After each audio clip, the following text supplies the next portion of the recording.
Good morning, President. Pahiya si Bongbong Marcos dito kay Vice President Inday Sara Duterte. Sinugod ni Inday Sara ang baluarte ng mga Marcoses dyan sa norte. Pambihira, tinawag pa siyang presidente. Aray ko po. Dinubog si Inday Sara at ang sigaw ng mga taga-norte, Duterte, Duterte. Iyak na naman ang mga bubunistang, tanganistang, loyalista ni Bakit dito. Isang kahihiyan, wala talagang solid north. Maniwala kayo sa akin. Sinabi na rin yan ni Manong Chavit Singson, walang solid north. Pahiya ang mga hunghang. Ito, palaga ng mga ex-generals at generals dyan sa Armed Forces of the Philippines. Mukhang seryoso na po itong Armed Forces of the Philippines laban sa mga ex-generals na nakikipaglaban para sa bayan, laban sa korupsyon sa ating bansa, anak ng kagwang. Kung sino yung mga retired generals na nakikipaglaban sa korupsyon ngayon sa ating bansa, saka naman pinupulis ng mga hinayupak ng mga generals dyan sa Armed Forces of the Philippines, anak ng tipaklong. To serve and protect the interest of the Filipino people, hindi the interest of Bongbong Marcos alias Ngiwem. Anak ng tipaklong naman. Ano bang nakain ng mga militar na ito? May gulay. Bago ang lahat, palike mo muna, pa-share, pa-subscribe at pakipindot ang inyong notification bell upang lagi po kayong updated sa ating mga video. At sa mga trolls, anak ng kumag, mag-like ho kayo, huwag kayong mahiya, bayad naman kayo ni Baki. Pira namin yan, mga pinapasahod sa mga trolls. Pira po ng taong bayan yan, kaya mag-like, mag-subscribe kayo dyan. Tinotrolls pa ako ng mga animal sa FB, sabi daw, salot daw ako. Okay ninang!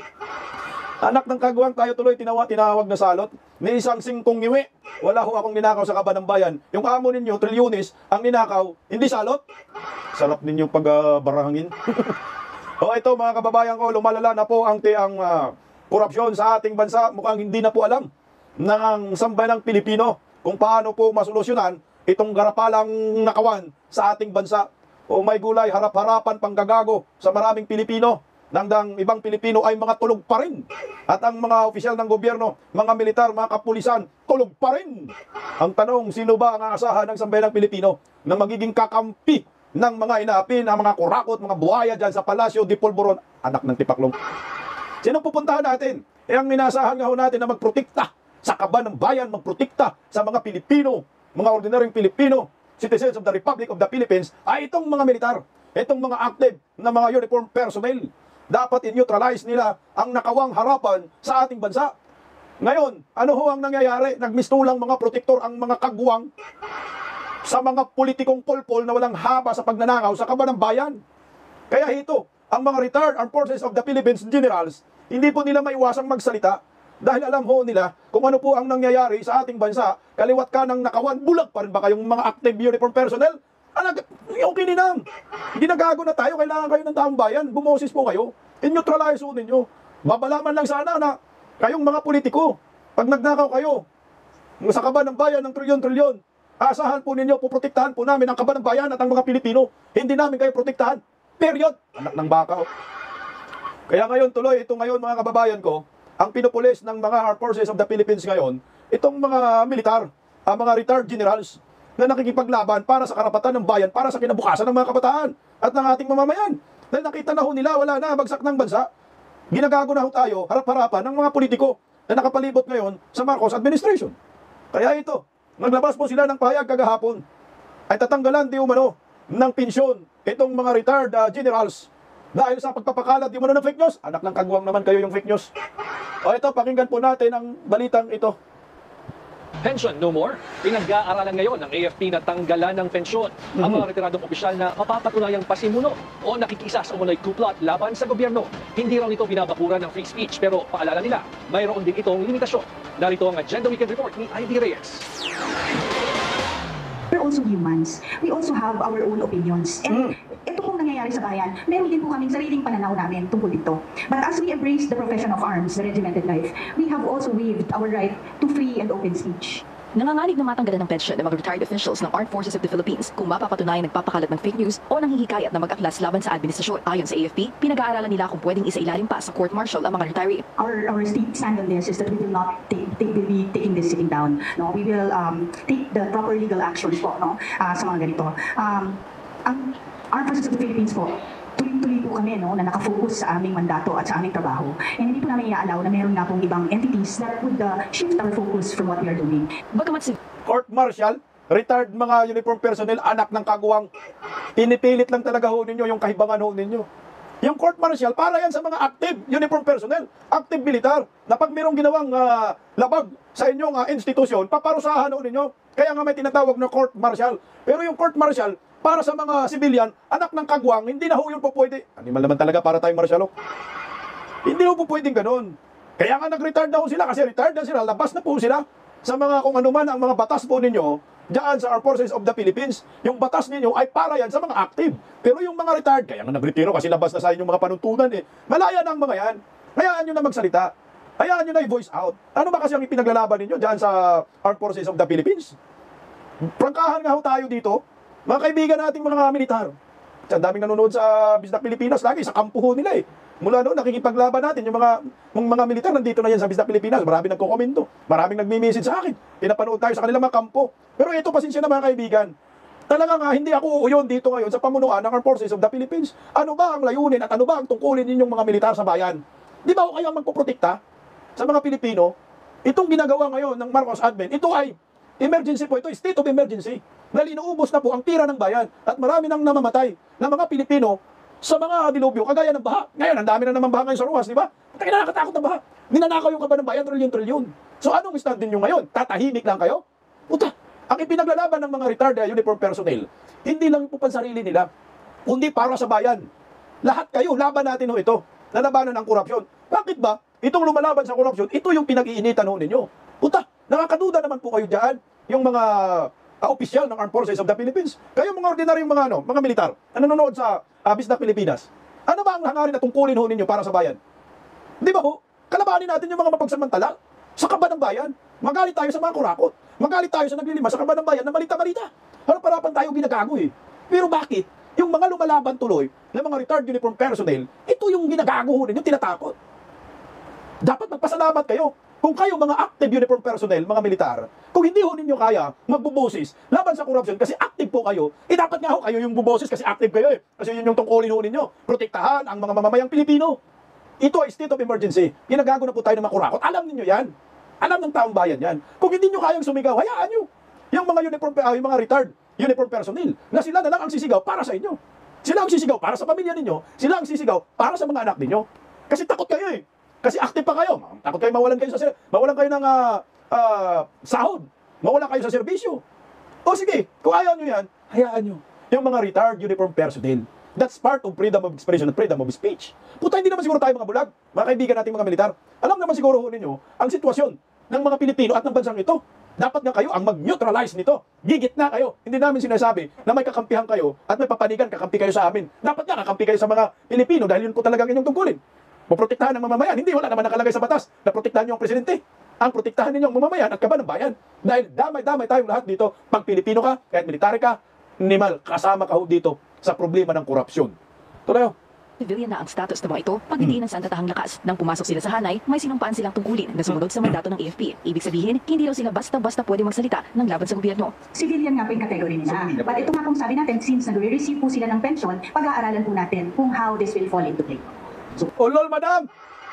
Pensyon, pinag-iinitan ho ninyo. Sibilyan na nga eh. Tapos na sila. Yung service, yung kanilang pensyon, pinaghirapan nila yan. Nakipagdigma sila sa mga NPA, nakakampi ng mga buhaya, komunista, buhay nila, itinaya nila para sa bayan. Tapos ito nga, privilege nila, kukunin pa ninyo dahil hindi ninyo nagustuhan ang kanilang mga sinasabi. Puta, dapat nga matuwa kayo kasi mayroong retired na ngayon, dapat hindi na makikialam eh. Papahinga na lang dahil kuta na sa pakikipaglaban para sa bayan. Kayo ngayon, tinatamaan kayo ngayon dahil kayo ang duduwag ninyo, hindi ninyo kinakalaban yung mga kurakot sa gobyerno.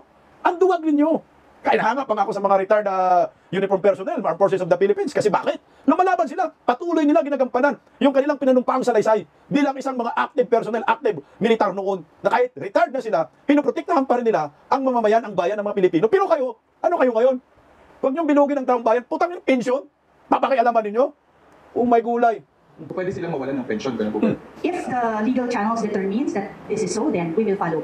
Sa ngayon, wala pang natutukoy na grounds for revocation ng AFP pero patuloy raw ang monitor nila sa mga insidenteng ito. Ang pinakamataas na ranggo na na-monitor nilang nagpo-post ng analyzed seditious statements may pension ng 160,000 pesos bilang isang 2-star general. Sa official social media account ni retired Air Force General Romeo Puquiz, makikita ang pag-share niya ng post ni Cavite 4th District Representative Kiko Balzaga noong nag-stage ito ng kilos protesta sa labas ng Dasmariñas Village. Sa isa pang post, nilinaw ni Puquiz ang naging pag-uusap nila ni AFP General Romeo Bronner Jr. Dito, sinabi niya na malugod na nananawagan ang kanilang grupo na tumindig ang AFP hindi lang sa pamamagitan ng press releases kundi sa anyay stronger and clearer positions. Kung inciting to rebellion daw na matatawag ang kanilang hinaing, handa raw silang humarap sa batas. Pero naninindigan ng AFP na matatag pa rin ang paniniwala nito sa administrasyon. Kung ano ang problema ng gobyerno, may kaukulang solusyon.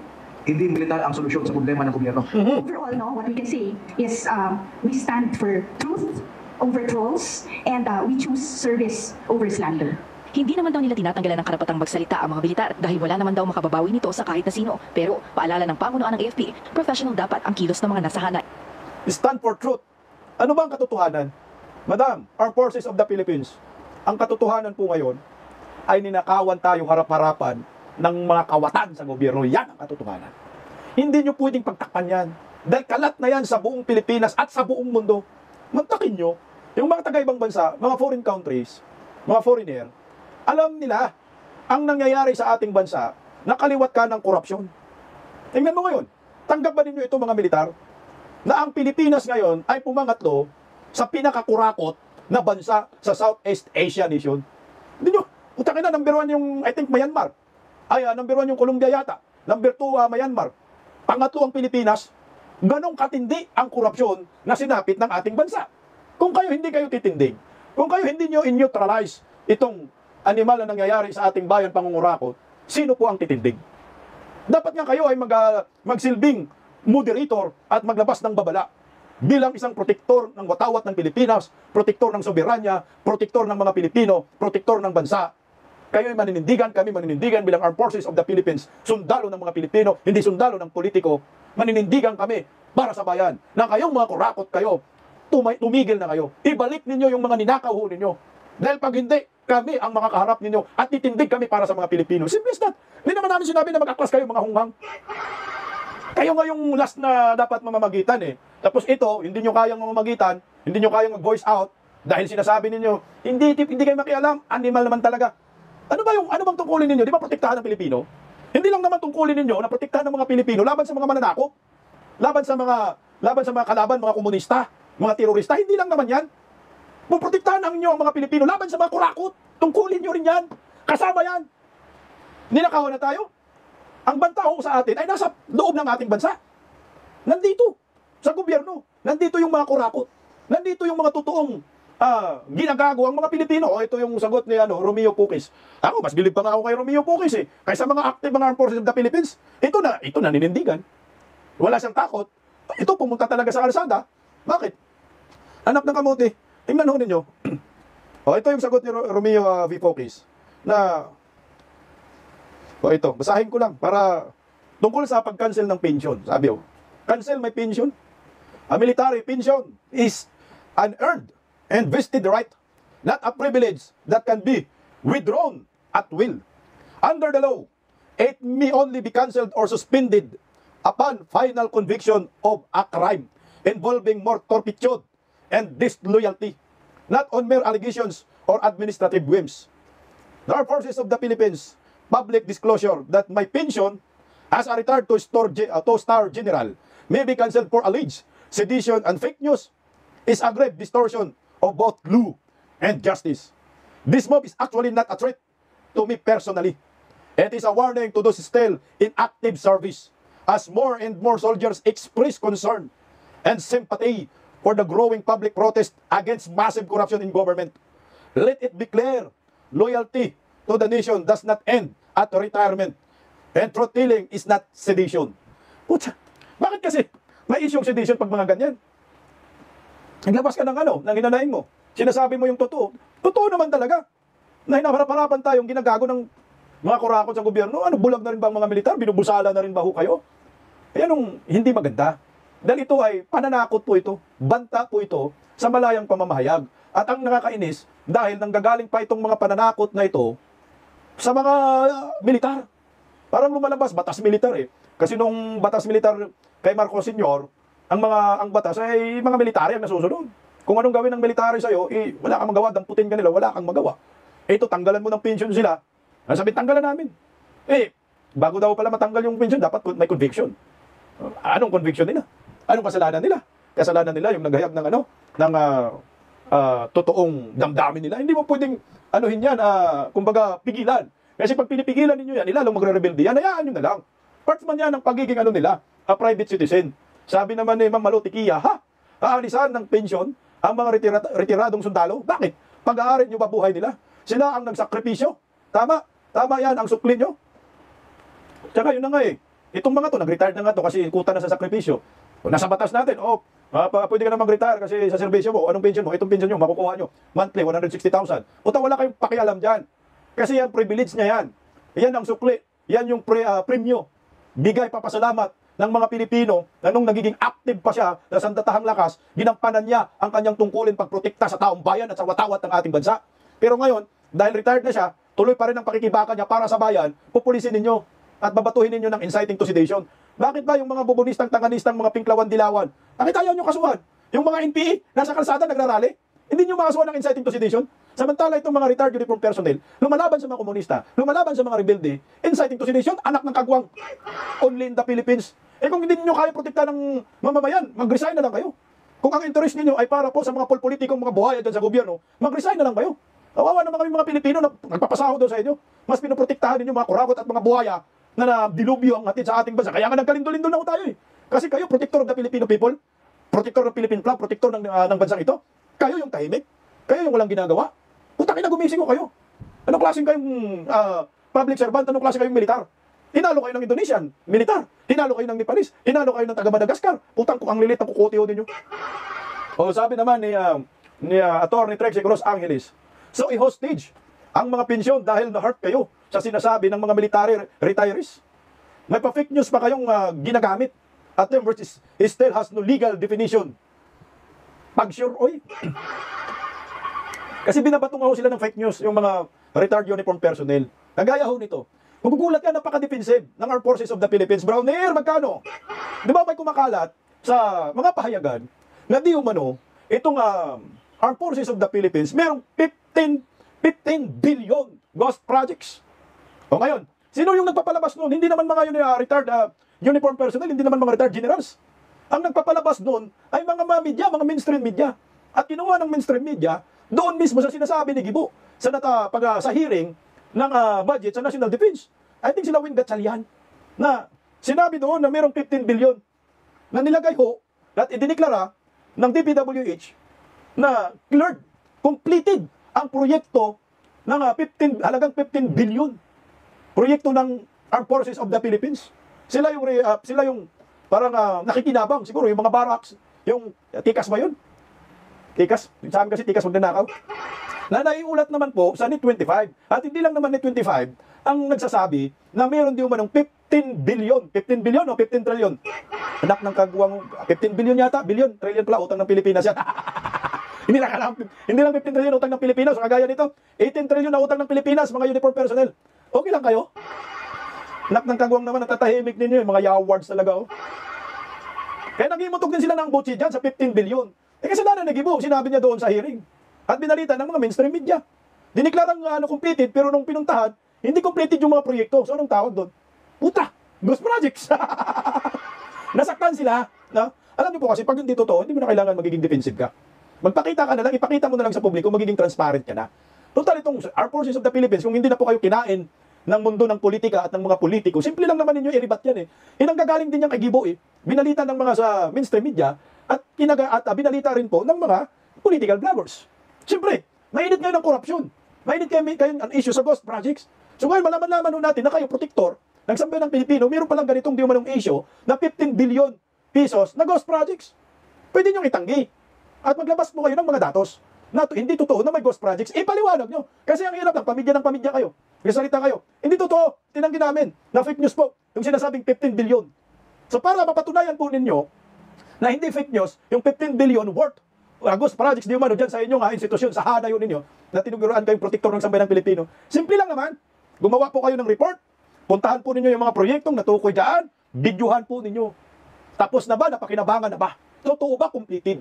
Kasi ngayon ang issue, may mga kickbacks na 25% to 30%, mga proponents na mga kongresistang nakinabang sa proyekto. Nasan yung proyekto? Kaninong proyekto? Ang kickbacks kasi ay ang kumukubra yan, ay yung proponents, ay yung may hawak ng proyekto.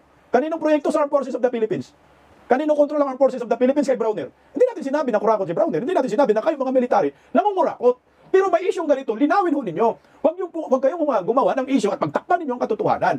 Napakasimple lang naman, i-rebat yan eh. Videohan nyo, ilabas nyo yung mga proyekto, isa-isahin nyo, ilang proyekto ba? Mga 1,000 proyekto? Ipakita nyo sa sambayan ng Pilipino. Na hindi kayo kinain ng maruming politika sa bansang ito. Maging transparent kayo. I-detalye ho ninyo, anak ng kagwang, talagang masisira ang inyong institusyon kung hindi po ninyo gawin yan. Kung ako yung Armed Forces of the Philippines sa Chief of Staff, sasabihin ko talaga, ito mga kababayan ko, para po hindi po kayo mabahala, baka sabihin po ninyo kami ay mga kurakot, narito po yung mga proyekto na pakinabangan na po namin. Yung 15 billion ay napakinabangan na po, tapos na po ang lahat ng proyekto, hindi po totoong ghost projects. Period. Hindi yung mananakot kayo, kasuhan ninyo, anak ng kamuti naman, para kayong mga politikong mga iyakin, kung gano'n. Hindi naman kayo mga politiko. Bakit kayo umiiyak? Kayo ay tinagurian, tagapagtanggol at tagaprotekta ng interes ng mga sambayan ng Pilipino. Ito, kakasuhan daw nila, mga humang talaga. Kakasuhan na ng AFP ang nagpapakalat ng impormasyon na mayroon naman silang 15 billion peso ghost military projects. Huling iginiit ng ahensya na paninira lang ito sa sandatahang lakas ng Pilipinas. Ang detalye sa Agenda Weekend Report ni Ivy Reyes. Bukas ang Armed Forces of the Philippines na bisitahin ng alinman sa kanilang tanggapan para patunayan na kabulaanan lang ang umano'y 15 billion pesos worth of ghost projects sa AFP. Yan ay matapos kumalat ang ilang social media posts na nagdadawit umano sa sandatahang lakas ng Pilipinas sa mga may maanumalyang proyekto ng pamahalaan. Hindi po ito AFP fund, hindi po ito AFP project. Recipient lamang yung AFP. And of the more than 900, 600 plus have been completed and turned over to us. Plano ring sampahan ng kaukulan. Tingnan mo 900 daw yung proyekto, 600 yung completed. Hindi daw proyekto nila pero recipient daw sila. Proyekto rin ninyo yan, anak ng kamuti talaga yan eh. Kayo ang nakinabang di proyekto ninyo. Payag pala kayo na magkaroon ng proyekto dyan na hindi proyekto ninyo, anak ng kagwang. Niluloko nyo lang kami. Ito kagaya ho nito mga sir, mga general. Sinabi nyo na 900 yung proyekto, 600 completed. So meron 300 na hindi completed. O baka yung 300 yung ghost projects. So ngayon, ipakita nyo. Ilabas yung maging transparent kayo. Madaling magkwento. Magadaling magsabi. Pero nasan yung proiba? Nasan yung sinasabi ninyo na hindi po totoong may 15 billion ng ghost projects? Total nandiyan naman kayo, nag-preskon naman kayo. Ano yung pa-preskon pa kayo? Ito yung pinakamatindi. First time in the history ng mga militar, may mga preskon at nagre-rebut di umano sa mga fake news.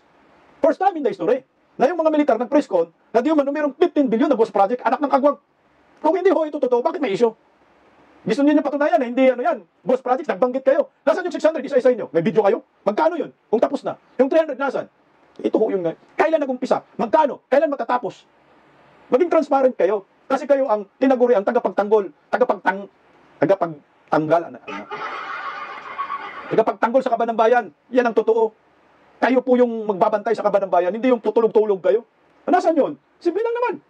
Ukulang legal action ng AFP, ang anilay nagpapakalat ng paninirang pulis sa sandatahan. Ayon kay Rear Admiral Roy Trinidad, pamumulitika lang ang pagdawit sa AFP sa flood control scandal. If we will call for a change of government just because may fake news, baka naman kaya may ulterior motive tayo o yung sumusuporta sa atin. Kung may political problem, logic will dictate. Ang kailangan, political na solusyon, hindi militar. Anak ng kagwang, mga hunghang. Utang na, hindi na nga political problem ito eh. Ito ay pagnanakaw na sa kaban ng bayan, korupsyon ang pinag-uusapan dito. Hindi pa mamumulitika. Ay putang ina, politika na pinag-uusapan ninyo, dapat hindi ka na-preskon. Hindi kayong namumulitika, dahil politics yung pinag-uusapan ho ninyo, at sino mamumulitika sa inyo? Ano kayo, mga kongresista? Mga senador? Hindi kayo mga senador, hindi kayo mga kongresista, kaya hindi kayo pinupolitika. Merong issue na di umano 15 billion ghost projects. Anong pamumulitika, anak ng kagwang? Karapatan din ng mamamayang Pilipino magtanong sa inyo, malinis ba kayo? Ayos ba ang pamunuan ng Armed Forces of the Philippines? First time yata nagkaroon na issue ng ganito, yung hanay ho ninyo. Hindi ito pamumulitika. Kami ay nagtatanong dahil kayo yung inaasahan namin. Pagdating sa issue ng pagnanakaw sa kaban ng bayan, dapat kayo po yung tutugi sa mga kawatan. Kalaban din yan ng ating Estado. Anak ng kamonte, oh. Kung may problema sa project implementation, yung ghost project, ang tamang solusyon, tamang project management plan. Management plan. Yung issue nga, nasa bakuran nyo, anak ng kagwang.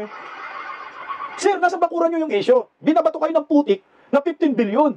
Sinong sasagot nun? Kayo. Sinabi mo na, kayong recipient. Dapat sinabi ho ninyo na ito po ang nangyayari. Sino magsasalita? Para pasinungalingan ho ninyo ito. Sino yung sasagot? Para idipinsa ho ninyo. Politiko? Kayo yung sasagot. Dahil nasa bakuran ho ninyo, yung naturang proyekto. Kayo ang nakinabang. Pinahintulutan po ninyo yung naturang proyekto. Hindi naman yung basta-basta sila gagawa ng proyekto dyan sa compound ng mga Armed Forces of the Philippines. Hindi babarilin lang nalang ninyo yan, mga hinayupak na yan.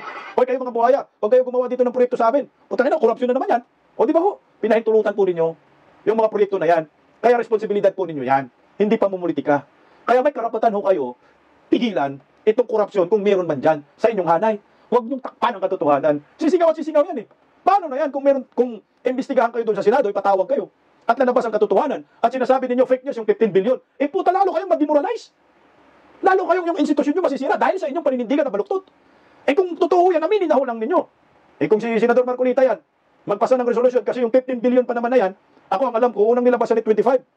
Sa saganang mamamayan, kay Senador Marcolita programa. Eh kung ipatawag kayo at pataihin kayo ni Senador Marcolita itong 15 billion tapos sinasabi ninyong fake news, sira kayo lalo dyan. Hindi militar dapat ang pumasok at palitan yung buong gobyerno. Nauna ng tawaging baseless at Tika. Sinasabi na palitan ba yung buong gobyerno? Alam ko wala namang ganun eh. Pumasok kayong militar. Kayo ang mag-neutralize. Kayo ang maglabas ng babala na tumahimik kayong mga kurakot. Tungkulin ninyo yan. Napangalagaan ang kaban ng bayan. Kasama yan sa inyong pananumpaang salaysay. Out yung mga pulpolitiko. Anak ng kamuti naman oh. Ito si Browner oh. Miwi na rin ang hinayupak. Ano na yun? malicious allegations ni AFP General Romeo Bronner Jr. ang isyong ito. Sa isang kolum, sinabi ni Bronner na walang ghost infrastructure projects sa ilalim ng kanyang pamamahala. Pinahihina raw kasi ng fake news ang institusyon, kaya't hindi raw palalampasin ng AFP ang panindigang ito. Ang TICAS projects o tatag ng infrastruktura para sa kapayapaan at seguridad ay nasa ilalim ng Department of Public Works and Highways. Ayon sa AFP, taga-request at suggest lang sila ng kung ano ang dapat ipatupad na proyekto sa mga kampo. Pero wala silang kinalaman sa procurement at implementation ng mga ito. Hindi rin daw tinotolerate ng AFP ang korupsyon, kaya hindi ito gumagawa ng anumang under-the-table arrangement o tumatanggap ng kickback o komisyon. Matatanda ang iminungkahi sa budget deliberation ng Defense Department na ilipat na sa DND ang 3 billion peso budget para sa mga kukumpletuing pang TICAS projects. Para sa Agenda Weekend, Ivy Reyes, Billionaire News. May 3 billion pa pala na additional anak ng kagwang. Alam ko doon nung nag-umpisa yung 15 billion na issue. Ako sa akin lang, kayong mga militar, hindi naman kayo politician, huwag kayong magiging iyakin. Kung sa tingin ninyo fake news po yung 15 billion, maging transparent po kayo. Di ba matapang kayo? Ilabas po ninyo yung datos ninyo. Yung sinabi niyo na 900 na proyekto, 300 tapos, 300 hindi pa yari, labas niyo. 600 yari, ilabas niyo kung magkano yun. Kasi ang dami pa ng proyekto sa hanay ho ninyo. Hindi niyo po masisisi ang taong bayan mag-scrutinize sa inyo. Dahil public funds po ang pinag-usapan. Lalo na ngayon under Marcos admin, walang safety net eh. Walang safety net ang bayan natin. Anytime, pwedeng nakawin ang pera ng bayan. Kagaya nangyayari, trillion-trillion pinag-uusapan. Hindi kagaya kay former President Duterte kasi kami nabakal, mayroong Presidential Anti-Crime Commission. Pero tayo, ngayon, under Marcos admin, hahayaan lang natin ang korupsyon. Kayo po nga ang sandalan namin eh. Kayo nga ho ang aming inaasahan. Pero bakit parang lumalabas? Kayo ang protektor ng mga kurakot sa gobyerno, mga buhaya. Huwag naman ganun, mga sir. Hindi po masisisi ninyo ang taong bayan, lalo na. Meron mga video na kumakalat na video call si Tambalos Los Martin Romualdez at saka si Saldico na kayo, okay. Binigyan na kayo ng request. Request ninyo, binigay ni Martin Romualdez, di ba ho? Hindi nyo po masisisi kasi ang mga Pilipino ngayon, madali po mag-scrutinize. Lalo na ngayon, may social media. Tapos, sabihin ninyo fake news, kakasuhan, pero ito ang sagot ng isang general. 1 million houses a year. Yan ang fake news. Sino ang pwedeng tanggalin for spreading this? Sabi ni retired Brigadier General Orlando De Leon. Anak ng kamuti. Si Bongbong Marcos. Di ba, sir? Si Bongbong man nagsabi na 1 million houses a year, 6 million na housing. Bababa sa pwesto si Bangag. Wala pa yatang 100 housing itong nagawa ni Bangag, anak ng kamuti. Kaya ako saludo ako sa mga retired uniform personnel. Tuloy nyo lang po ang inyong paninindigan, kailangan buhay ng bayan. Kayo po yung bubusis para sa mga ordinaryong Pilipino. Hindi naman namin sinabi mag-aklas, bubusis lang. Bigyan lang po ninyo ng lakas ng loob ang mga mamamayang Pilipino na galit sa korupsyon. Dahil under Marcos admin, wala na po tayong nakikitang pag-asa pa. Diba? Kaya ikaw, Bongbong, managot ka daw, tanggalin daw natin, nagpapakalat ka ng fake news. Lagi, kagaya ng 20 pesos per kilong bigas, fake news yun yun. Kaya tingnan mo, pahiya dito si Bongbong Marcos, wala talagang solid north. Sinugod ni Vice President Inday Sara ang baluarte ng mga Marcos sa norte. At ang agaw pansin po dito, bukod sa sigaw-sigaw ng mga Duterte, tinawag pang presidente si Vice President Inday Sara ng isang reporter diyan sa Pangasinan. Narito po, panoorin po muna natin yung sigaw ng mga mamamayang Pilipino. Baluarte ba ito ni Bongbong Marcos o baluarte ni Inday Sara? No.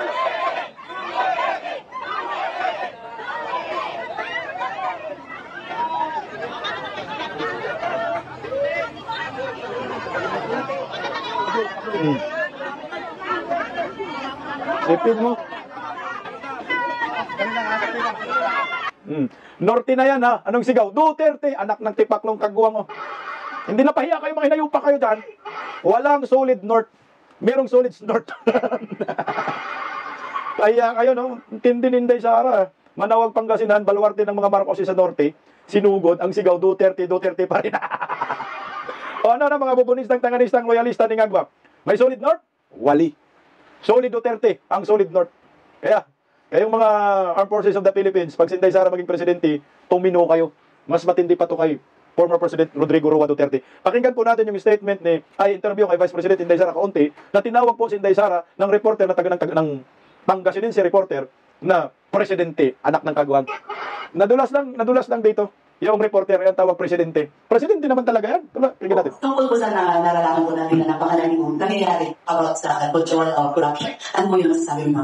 Nakakalungkot po ba? Dahil ang corruption po ay problema ng atin. Noong mayor pa po ako, una po ako ni Mayor 2010, panahon po yun ni dating Pangulong Aquino.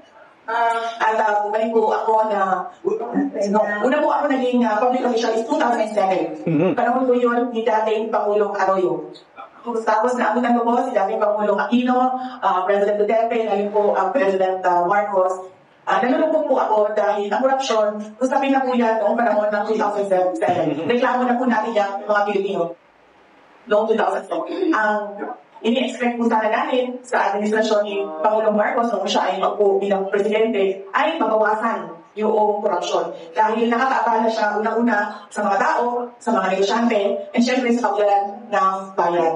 Pero ang nangyari po ay kabaliktaran. Mas lumala po ang korupsyon dito sa ating bayan na siya na rin ang nagiging dahilan sa pinsala sa ating lipunan. At nagdadala din siya ng kahihiyan sa ating bayan, lalo-lalo na sa mga ibang lahi na nakatingin sa atin at nakikinig sa pinag-uusapan natin dito sa bayan natin. At syempre na yung hindi natin maabot yung kaunlaran na pinapangarap natin para sa ating Pilipinas, mahal na Pilipinas, dahil sa korupsyon. Okay, tama. Konektado pa rin po ito sa ating pinag-uusapan. Korupsyon. Alam niyo po, mataas kasi yung expectation ng maraming Pilipino kay Bongbong Marcos. Kasi nga, yung tatayo nila, alam po natin yan, ang pamilya nila, mga kawatan talaga. No? Nasa Guinness Book of Record, nangungurakot ang mga hinayupak. Naglilima sa kaban ng bayan, ninanakaw yung mga ginto, dinadala sa Switzerland, kung saan-saan, mga paintings, lahat. Ganun karangya ang buhay ng pamilyang Marcos noon. Na akala siguro ng maraming Pilipino, magbago ba? Na pag si Bongbong Marcos ang maging presidente, ayusin nila yung pangalan nila, at hindi na ho sila magnakaw. At yung korupsyon, yan yung isa sa mga tutukan nila na hindi maulit muli yung nangyayari sa kanilang ama na sinipa na people power dahil sa korupsyon. Yun ang pag-aakala ng mga Pilipino eh. Ito si Inday Sara, lalo na si Inday, umaasa talaga yan, na hindi babahira ni Bongbong Marcos ang apelyido nila. Ang sabi nga, babangon tayong muli eh. Babangon muli, na pag-akala natin, babangon ng Pilipinas dahil ayusin niya yung pagkapangulo niya. Yung pala, yung babangon tayong muli, babangon ng mga kawatan, babangon ng mga kriminal, babangon ng mga durugista. Nantangin mo first time in the history na mayroong mga blanco yung bike kami. First time in the history na nireklamo sa Supreme Court yung pagpapasa ng panukalang budget. First time in the history na trilyonis ang pinag-uusapan na korupsyon ngayon. Noon, milyon-milyon lang. Ngayon, trilyon na. Noon daw, sabi ni Manong Chavit, mga kickbacks lang, percent lang. Ngayon, ghost projects na. Na itong militar, nakaladkad din ho. Ito yung problema ngayon eh. Kaya, grabe naman, yung mga militar tatahimik pa rin dito. Tama ka dyan, Day. Tuloy natin kasi mayroong isang reporter na mali ng tawag, imbis na vice-presidente, nadulas, presidente ang natawag kay Inday. Good morning, President. Ay, Vice President. Ano narinig nyo? Pangasinan yan. Good morning, President. Tingnan mo, ganong katindi. Alam nyo kasi, wag na natin muna ituloy yun kasi yun lang ang pinag-usapan natin, yung tinawag sang presidente.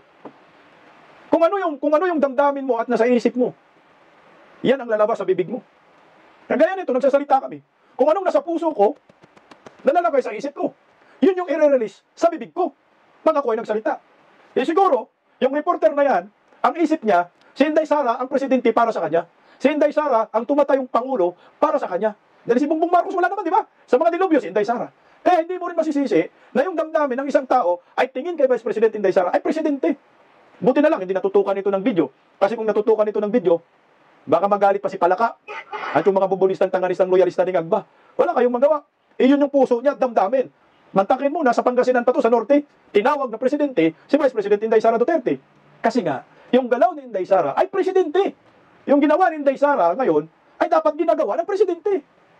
Kaya hindi nyo masisisi na ang tambayan, pag nakita si Inday Sara, hindi makapagpigil. Talagang mahiyawang Duterte. Kasi nandoon yung espiritu ng pagkapangulo. Iyan yung hinahanap ng taong bayan. Ngayon mga dilubyo sa Cebu, sa probinsya ng Cebu, si Bongbong Marcos, pumunta. Punta na ilang araw, nakalipas. Napilitan pa ang hinayupak. Sa Davao, pumunta. Ilang araw nakalipas. Ngayon, nabastos. Kasi, sa ground zero, dapat kasi nandun yung pinuno. Sino nandun? Si Vice President Inday Sara Duterte. Nasaan si Bongbong? Nangunguyakoy. Tuloy lang natin kung yung interview. O, sigawan sila dyan. Ang parang lang yun namin ay nag-iung yung mga release ni Kaligo kung saan ako ang party. Nagkain ko ng interview sa defense team, yung dating Pangulong Rodrigo Duterte. Nahanap ko sila ng isang bansa na tatanggap, third country na tatanggap kay Pangulong Duterte. Lahat po ng kinakailangan para suportahan yung kanilang petition for interim relief ay tinapit na po nila at na-deny po yung interim release. Ngayon, ang hakbang naman ng defense team ay nag-file po sila, na-appeal. Tapos, nagsabit na po sila ng bago pang mga supporting documents na nagsasabi na wala po ay dating Pangulong Rodrigo Duterte yung mga risk factors sa pamibili ng interim release. Ang risk factors po, unang-una, flight risk, sige, magkatago. Pangalawa po ay mag-threaten o mag-intimidate ng mga witnesses. Hindi po ni dating Pangulong Rodrigo Duterte yun. Nakita na po natin na meron mga investigation noon dito sa ating bayan. Nag-investiga si Commission on Human Rights, si Lina Lima, nag-investiga ang Senate, tinatawag nila si Trillanes at ang kanyang mga testigo. Wala pong nanakot, wala nangyayari masama sa kanila. So, makita po natin na hindi ganyan yung behavior ni dating Pangulong Duterte. In fact, sinasabi na lagi, pabayaan ng mga tao na magtanong, pabayaan na magbukas ng investigasyon. At ngayon, nag-ooperate siya sa International Criminal Court. At yung mga na risk factor ay yung posibleng pagpapatuloy ng paggawa ng krimen. So, wala po sa kanya lahat yun. So, yun po yung inuulit na defense team sa kanilang appeal at nalagay po sila ng iba pang mga supporting documents. Alam nyo, naniniwala ako na ang Pangasinan, province ng Pangasinan ay solid Duterte. Dito pa lang sa local media yan Pangasinan, presidente ang tawag kay Inday Sara. Presidente naman talaga na dapat si Inday Sara kung hindi nagpaubaya kay Bongbong Marcos. Presidente kasi gumalaw. At yung address niya kay former President Duterte, malalaman mo talagang solid Duterte. Anong sabi niya? Tatay Digong. Di ba? Walang question Kasi pag ikaw solid Duterte ka, ang laging mababanggit mo kay former President Duterte, Tatay Digong. Tatay Digong talaga. Simula pa noon, putya yung mayor pa yan. Noong 2016, Tatay Digong na talaga yung tawag yan ng mga solid Duterte. Kasi bakit? Ginagampanan niya talaga yung pagiging tatay niya ng bayan.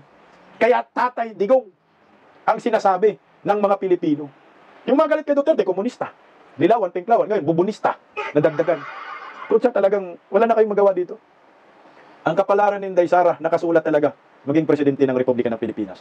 Hindi na po natin yan, walang question na yan. Putsang ina. Si Cory Aquino, naging presidente, walang alam. Di ba Nagmamadyong lang, naging presidente. Walang nagawa sa bayan, naging presidente. Tapos nasundan pa ng anak niya, nangunguyakoy lang. Walang ginawa sa bayan. Di ba naging presidente? Tingnan mo yung apelido na yan, Aquino. Putang na, pahirap sa bayan Pinagbigyan pa yung isang anak, naging presidente. Bongbong Marcos, tatay nila, nagnakaw, pamilya nila, mga kawatan. 21 years naging presidente. Ito anak, pinagbigyan. Muli, naging presidente, animal, mas malalaki na yupak. Paano pa kaya? Former President Rodrigo Roa Duterte, nanindigan, matapang. Kinalaban ng mga kurakot, kinalaban ng mga adik, mga kriminal, mga oligarkiya, sindikato. Mga hindi nagbabayad ng tax. Maganda yung takbo ng bayan, minahal tayo. So, Inday Sara pa kaya? Hindi natin gawing presidente, anak ng kagwang talaga naman. May mga sapak ng Pilipino kung ganun. Kaya mukhang, yun, napapunta tayo. Inggit na naman ng mga baki. Sabi ni Senator Robin Padilla, ito, nagagalit na naman sila dito. Our future President of the Republic of the Philippines, si Vice President Inday Sara Duterte. Kasi yung statement ni Inday Sara na I never said Marcos resign, isinare ni Senator Robin Padilla at yung caption, our future President of the Republic of the Philippines. Iyak na ang mga bubunistang, takanistang, loyalista ni Bangan. Lalo na ngayon, walang solid North. Kagaya si Robin Padilla, taga-Norte man yan, Nueva Ecija man yan. Solid Duterte. Itabit yung isang, putang ina, Duterte naman yan. Lalo na ngayon, pinag-aantay-antay ng antay daw sila. Antay daw na siya ng antay mga 3 taon na, kaya nagiging antay-Marcos na siya. Yan ang makasama-sakit kay Chavit. Pinangakuhan ng pinangakuhan. Maraming pinangakuhan si Bongbong Marcos. Akala naman pinangakuhan niya, kakampi nila si Bongbong. Na walang nangyari. Yung pala, lahat ng mga biyaya ngayon, yung mga pabor, na galing sa gobyernong Marcos ay napunta sa mga dilawan, tinklawan, komunistang, bubonistang na supporter ni Bangag. May masakit yun. Kaya kayo mga Armed Forces of the Philippines, pag si Inday Sara magiging presidente, lalo ka naka-brown hair, yung mga sip-sip na mga militar dyan, Bongbong Marcos, baguhin niyo po yung ugali ninyo. Darating na ang next president of the Republic of the Philippines. Si Vice President Inday Sara Duterte, itataas niya ang moral ng mga kapulisan, ang moral ng mga kasundaluhan. Kayong mga sundalo, dapat neutral kayo. Dapat kayo po ang magpuprotekta sa kaban ng bayan, magprotekta sa mga Pilipino, magprotekta sa ating bansa at sa watawat ng ating bansa. Hindi protektor ng mga politiko. Bis na Pilipinas, God first.